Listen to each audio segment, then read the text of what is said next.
Hola amigos, muy buenas noches, bienvenidos a otra nueva edición de Abogado Responde. Estamos aquí en Televisión de Ferrol, en Canal 31. Bueno, permíteme que las primeras palabras que digan en este programa pues sean obviamente pues de pésame, de dolor por el fallecimiento pues de Ignacio Echevarría, una persona que era originaria de Ferrol y bueno, pues que ha muerto heroicamente y que por supuesto pues mandamos las condolencias a toda su familia. Bueno, tenemos más que lamentar esta situación. Bien, pues una vez que hacemos pues esta pequeña referencia a pues este gran héroe como ha sido Ignacio Echevarría, pues pasamos a saludar a nuestro invitado de hoy, que se trata de Carlos Luis Rodríguez. Hola, muy buenas noches, Carlos Luis. ¿Qué tal, Juanjo? ¿Cómo estamos? Y por supuesto, muchísimas gracias por acudir aquí. Un placer. Es todo un lujo tener a Carlos Luis Rodríguez, que además, bueno, sé que hace un gran esfuerzo cada vez que viene hasta aquí, porque, bueno, obviamente está siempre muy ocupado y no vive aquí, entonces, bueno, pues nada. Muchísimas gracias. Un placer. Carlos, la verdad la última vez un poco destacábamos que había muchas novedades, estaba el mundo revuelto. Yo creo que no ha mejorado nada desde aquella ocasión, ¿no? Tal vez lo contrario, ¿no? No, bueno, tú hacías referencia a este héroe paisano nuestro, a Ignacio Echevarría. Hubo otro, bueno, que quizá hubo más que no conocemos, ¿no? Pero yo creo que enlaza un poco con algunas cosas que habíamos comentado, lo de los límites de la convivencia entre diferentes culturas. Bueno, hay un hecho a mí, de todas maneras, que me llama mucho la atención en esta última masacre que se ha vivido en Londres, y es que la totalidad de los supuestos terroristas son británicos y casi la totalidad de las víctimas son de fuera del Reino Unido. Hay australianos, hay franceses, hay españoles. Pero eso es muy curioso, para mí me parece muy chocante. Y eso es una tónica que se repite, ¿no? Me refiero a la nacionalidad de los terroristas. ¿Qué ha pasado en Francia también? Hay una gran mayoría que son franceses, que son de nacionalidad.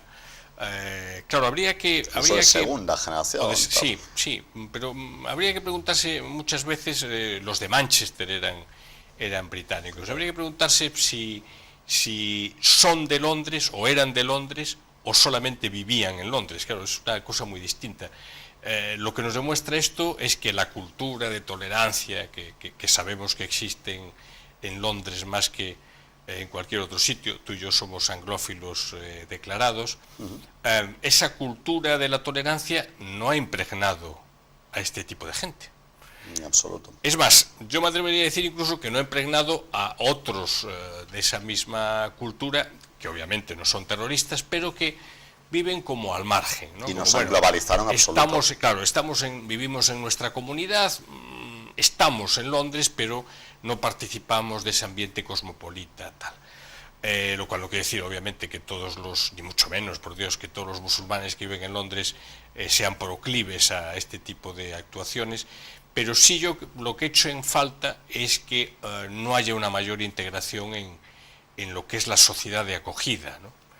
Que por el espíritu anglosajón también ha sucedido lo que sucede. Es decir, el espíritu anglosajón es un poco que cada uno haga lo que le dé la gana siempre y cuando no moleste, pero claro, esa absoluta permisibilidad con todo tipo de expresiones, claro, está teniendo sus riesgos. Sí, y ahora tenemos el debate de qué hacer, es el gran debate europeo. Sí, es un poquito unas preguntas que tenía un poco preparadas, Carlos Luis. Vamos a ver, esto no es Londres, esto no es Manchester, no es Bruselas, no es París, no es Irán. Bueno, es que la verdad es que prácticamente en los últimos días han sucedido atentados por todas partes del planeta. Y Carlos Luis, lo digo siempre, y es cierto, es una de las personas mayores especialistas que hay en España y desde luego el mejor en Galicia, que ha viajado por todo el mundo, que ha conocido desde todo el mundo. Desde luego tu opinión es muy autorizada. ¿Tú cómo crees, no sé si solucionar, pero que se podría de alguna forma ir atajando el problema? Porque lo que está claro es que cuanto antes nos demos cuenta del problema, antes hallaremos la solución. Yo creo que hay un problema intelectual de fondo y es... Vamos a ver, no es correcto cuestionar el cosmopolitismo y la globalización que no sea económica. Yo no lo cuestiono. Lo que sí digo es que en Francia, en las sociedades europeas, en cualquier sociedad occidental, tenemos que tener claro cuál es la cultura predominante. O sea, el relativismo no parece que sea buena idea. Es decir, Yo creo que la cultura occidental, basada en la tolerancia, basada en el respeto, a tal, yo creo que es superior a otras. Superior quizá porque nosotros... No debemos tener miedo a decirlo. reconocerlo. Nosotros hemos evolucionado con más rapidez. Si este programa se celebrara aquí en Ferrol, pues en el siglo XII, pues no podríamos decir lo mismo. Obviamente Europa en el siglo XII, o en la Edad Media, o hasta llegar a la Ilustración, pues en fin, no era precisamente una sociedad tolerante. Ahora hemos conseguido que lo sea. Entonces yo lo que creo que hay que tener claro es que esa sociedad en la que vivimos, el sistema político, la tolerancia cultural, etcétera, etcétera, hay que defenderlo y que no se puede relativizar. No puede decir, no, es lo mismo esto que... No. Respetamos otras culturas, pero, ojo, la nuestra, que ha costado tanto conseguir, porque nosotros somos producto de una evolución que se remonta a nuestros antepasados, con muchas luchas, muchas guerras. ¿Cuántas guerras ha sufrido Europa a lo largo de su historia? Muchísimas. Sí, bueno, ha tenido peajes esta situación. Intolerancia religiosa, Inquisición. Bueno, hemos conseguido superar eso. Yo creo que hay que valorarlo. Es decir, bueno, pues nuestra cultura, con todos sus defectos y con la necesidad de mejorar muchos aspectos, es superior. Yo creo que es el techo al que ha llegado es decir, el punto más alto al que ha llegado la evolución humana, y esperemos que esa evolución continúe y se perfeccione y que no retroceda, ¿no?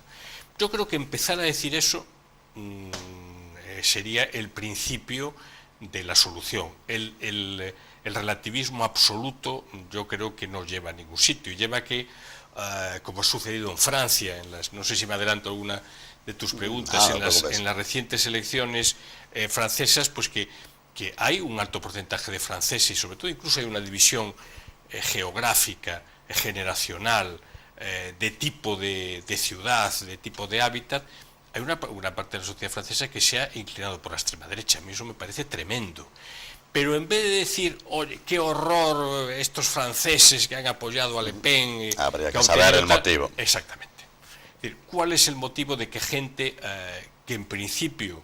Es normal. Es normal, exactamente. Incluso que procede de la izquierda. Hay una relación muy clara entre zonas donde antes dominaba el Partido Comunista francés y zonas donde ahora domina el Frente Nacional.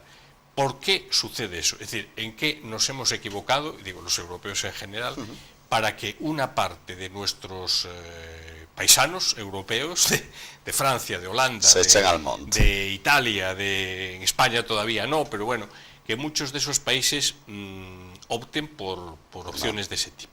Porque además hay una cosa, Carlos Luis, que a lo mejor en este discurso que un poco de alguna forma está sugiriendo, que a mí me parece muy acertado, está clara, y es esa vía, ¿no? Digamos, un poco reconocer que hay errores, tal, y ver un poco los motivos los cuales la gente, pues efectivamente se inclina por esas posiciones, caso anunciado en Francia, otros en Estados Unidos, si quieres luego sí, pegamos el modelo americano, que también tiene tela. A lo mejor no está ayudando el que, por ejemplo, los atentados de Londres, de Manchester, ya haya políticos, aunque sea minoría, que se nieguen a condenarlos. Es decir, que de alguna forma lleguen a sembrar la sospecha de que algún motivo pueda llegar a tener el terrorista, lo cual eso es terrorífico. Además abre un precedente un poco peligroso, porque Carlos, recordarás perfectamente que ante atentados terroristas de ETA o yihadistas de todo tipo, siempre hubo unanimidad de la clase política. El hecho de que se abra una grieta, y es como que alguien, no lo llega a decir abiertamente, pero llega a sembrar sospechas sobre que de alguna forma algún motivo tienen. Claro, eso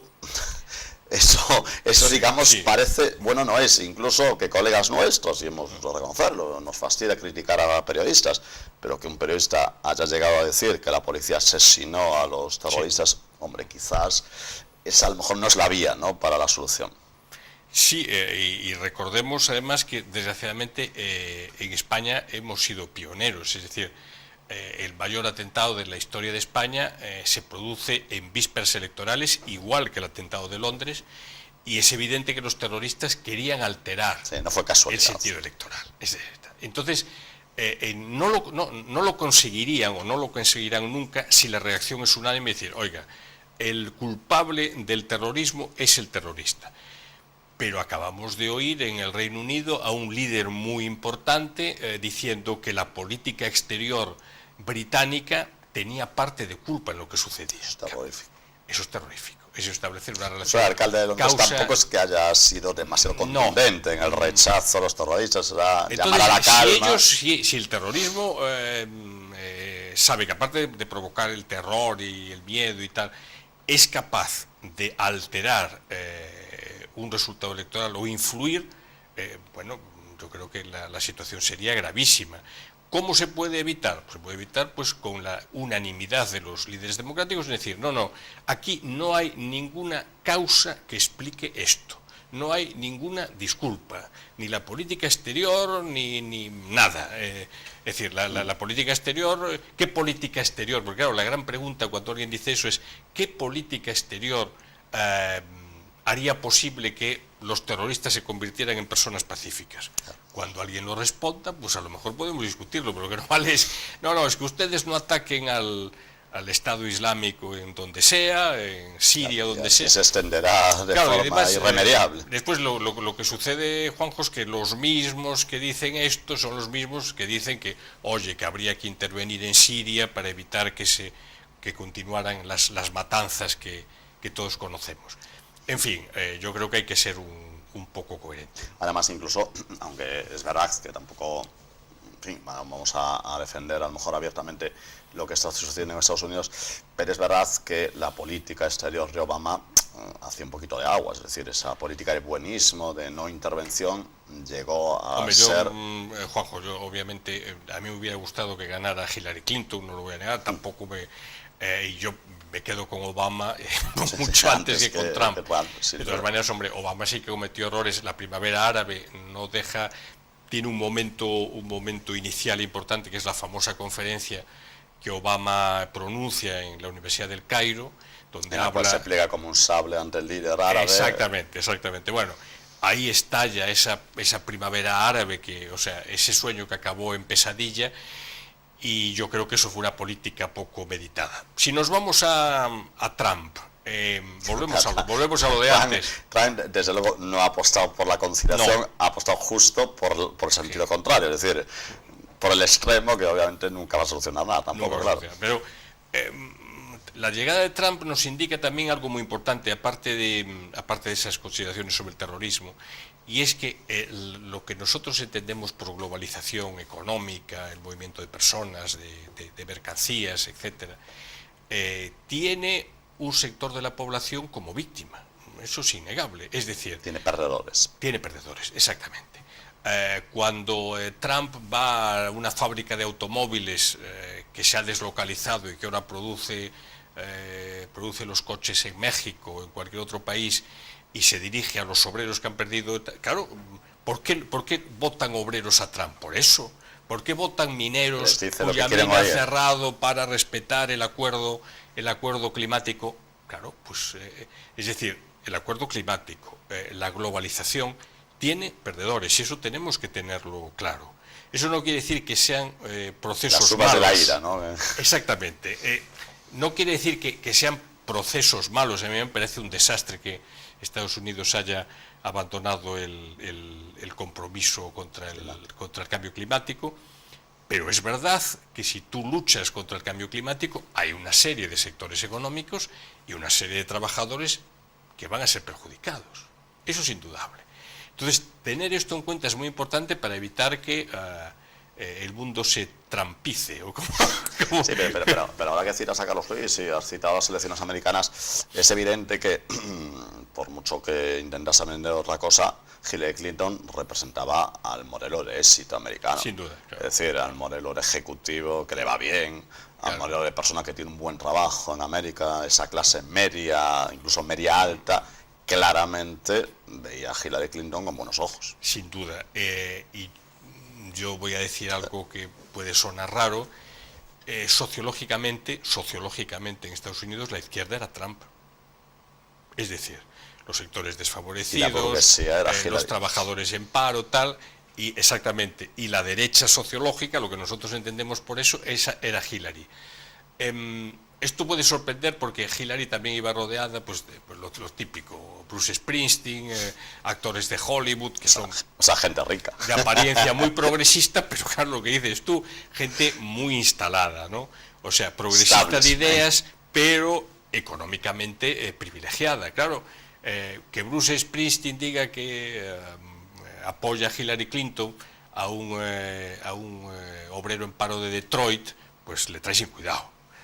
Claro. Lo que le importa es que han perdido el puesto de trabajo porque su empresa ahora está produciendo en México, ¿no? De hecho, claro, recordarás perfectamente, Carlos Luis, que hay un momento, yo creo que crucial, bajo mi humilde punto de vista, en la campaña, que es 2 o 3 días antes del cierre de campaña, Hillary Clinton monta pues una cosa de artistas. Yo no recuerdo exactamente el plantel, pero bueno, vamos, ríase los premios en TV de lo que allí montó, todas caras conocidísimas, que seguramente fueron de forma desinteresada. Bueno, montó allí un tremendo concierto con piano, tal, en fin, una cosa. Y claro, a esas mismas horas, Trump decía, sí, parece que el otro grupo está haciendo una gran fiesta, yo estoy solo.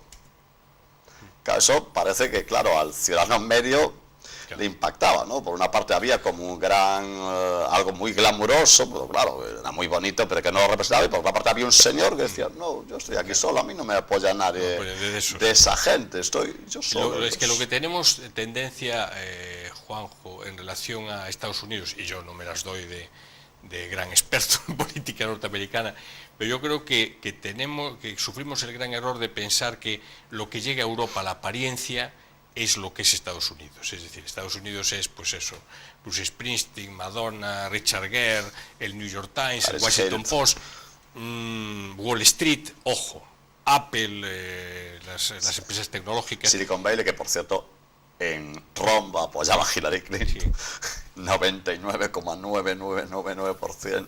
Pero claro, Estados Unidos es mucho más que eso, lo cual nos lleva también a una cuestión interesante.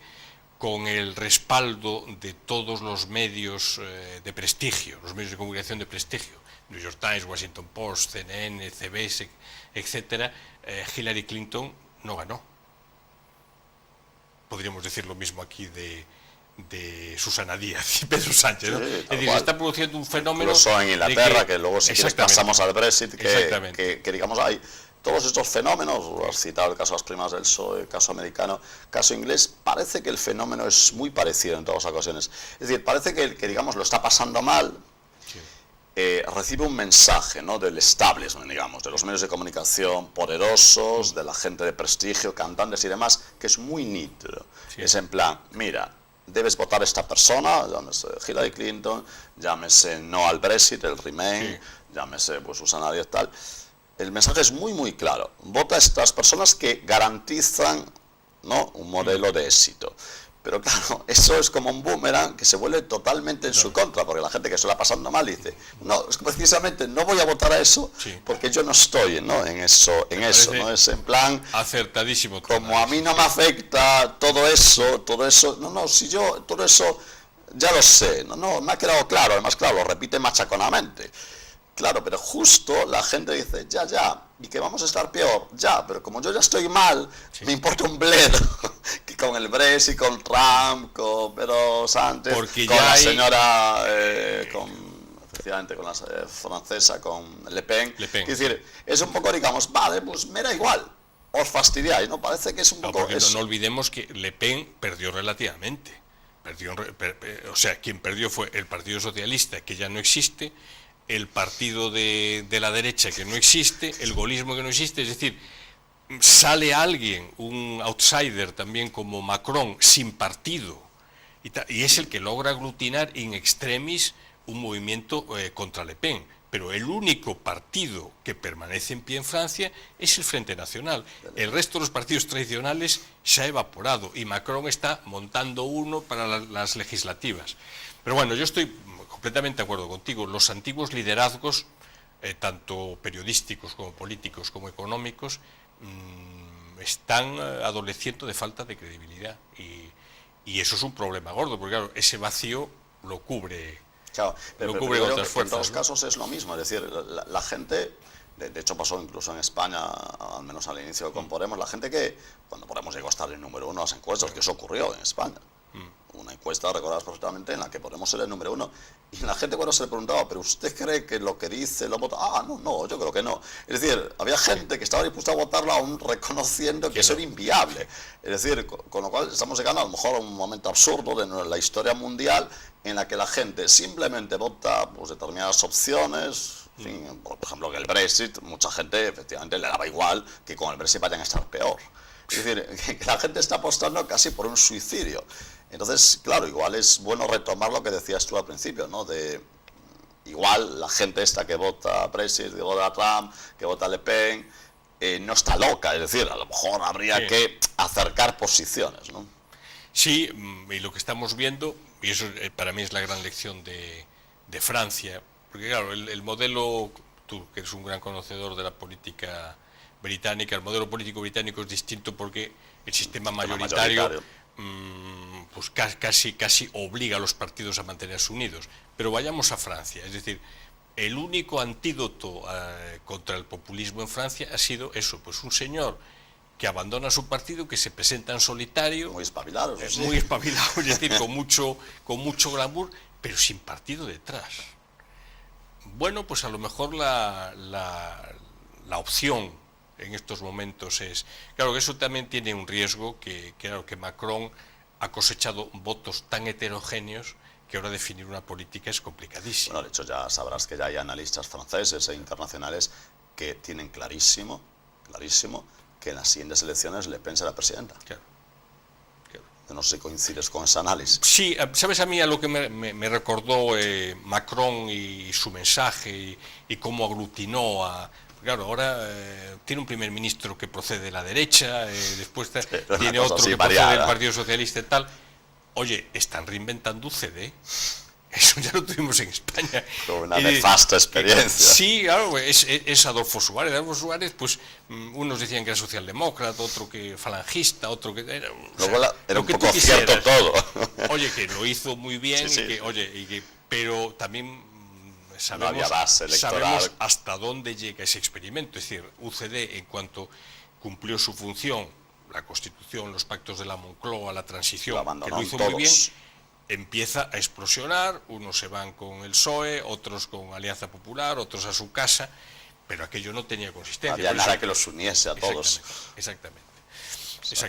Entonces, bueno, vamos a ver cómo lo que tú dices, bueno, esos vaticinios de que en las próximas elecciones presidenciales, claro, si este hombre no consigue, con no sé qué varita mágica, unificar a todo su electorado en torno a algo, porque claro, el mensaje de Le Pen es claro, o era claro, es decir, ahí el que vota Le Pen, es decir, no tiene salir del euro, cierre fronteras, pues hay gente de todo tipo, hay muchas dudas.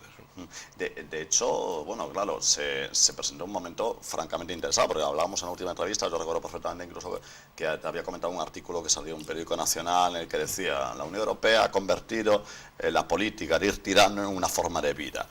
Eso no ha cambiado en absoluto. Es decir, ahora parece que la Unión Europea está un poquito pendiente de a ver qué se le ocurre a Macron, porque parece un poquito que Merkel ya ha agotado su batería de ideas y está un poco a ver qué surge de la chiste de Macron, y con eso van a ir tirando, porque ni siquiera la línea del Brexit está clara. Claro, porque la Unión Europea, Juanjo, y creo que lo hemos hablado aquí también, bueno, como decía Jacques Delors, la Unión Europea es un objeto político no identificado, ¿no? Se ha ido construyendo con pequeños pasos al margen de la población. O sea, seamos claros. Lo decía Margaret Thatcher cuando la acusaban de populismo, decía, como a mí, que yo comparezco 2 veces ante el Parlamento británico y esta gente maneja millones y no comparece ante nadie. Yo recuerdo una entrevista muy humorística con Michael Caine, el actor y partidario acérrimo del Brexit, que decía que él se convirtió al Brexit cuando se dio cuenta de que el presidente de la Comisión Europea era un señor de Luxemburgo. Y entonces, dice él, seguí investigando y yo pensé que era una emisora de televisión, y resulta que es un país. Claro, decía, bueno, pero como un señor... Bueno, un país que además si rascamos, claro, en fin, entonces decía, a nivel fiscal habría mucho que... Bueno, pues a mí eso no me gusta, que un señor de un país que yo pensé que era una cadena de televisión, pues esté gobernando el Reino Unido no me gusta. Hombre, es muy simplista, pero, bueno, pero es verdad que, son los que mandan. La evolución de Comisión, la Consejo, de la Unión Europea se hizo un poco como el despotismo ilustrado. Todo para los europeos, pero sin los europeos. Entramos en una fase en que la gente ya no quiere eso, quiere discutirlo todo. Claro, yo me pregunto, ¿cuántos de esos pasos hubieran prosperado si se hubiera celebrado un referéndum en toda Europa? Hombre, cuando fue la Constitución Europea fue muy claro. España es verdad que abrumadoramente nosotros en estas cosas siempre funcionamos en ese tal. Sigue quedando el europeísmo. Nosotros parece que nos hace gracia, identificamos, no se sabe muy bien por qué el europeo como algo bonito, agradable y tal. Pero el referéndum en Francia, vamos, absolutamente atronador el no, 60% recuerdo. El referéndum en Holanda, no atronador, Dios mío, ya tuvieron que parar ahí. Sí. Que curiosamente luego el Tratado de Lisboa metieron por la puerta de atrás un montón de cosas que se había dicho claramente que no en dos de los que habían hecho el referéndum. Con lo cual, pero de todas formas yo no sé, Carlos, si coincides en un análisis. Vamos a ver, la Unión Europea, claro, le resulta un poquito complejo quitarse el San Benito de dos temas. Yo no sé si estás de acuerdo. Uno, que la Unión Europea nació como un club económico y eso lo sigue arrastrando descaradamente, por mucho que digan que les da un poco igual que se vaya el Reino Unido, no les da igual. El Reino Unido era aportador nato, marca mucho comercio, mucho tal, con lo cual les ha fastidiado una barbaridad. No olvidemos, Asociación Europea del Carbón y del Acero, exacto, la CECA, Comisión Económica Europea, exactamente. Entonces, ese matiz económico que lo han tratado de quitar en el Tratado de Acta Única Europea 86, le quitaron lo económico, en el Tratado de Maastricht le pusieron Unión Europea porque sonaba un poquito más ecuménico incluso, pero el toque económico es indudable. Y el segundo matiz que también les cuesta mucho tratar es que siempre ha sido una componente entre Francia y Alemania. Sí, y de eso vamos a depender. Claro, eso es difícil de digerir por toda Europa. Sí, es muy difícil, y porque Europa es tan heterogénea. También lo hablamos aquí con un amigo nuestro, hasta qué punto fue acertado ampliar tanto Europa y dar entrada, claro, como decía mi buen amigo y último protagonista del Día de las Letras Galegas, Carlos Casares. Por cierto, tú me invitaste y no pude ir a la presentación del excelente libro de Loureiro. A él lo invitan a un recorrido en ferrocarril por toda Europa, y entonces él dice que, con varios escritores europeos, dice, claro, es que en Europa no teníamos claro las lenguas que había en Europa, pero había 4 alfabetos distintos.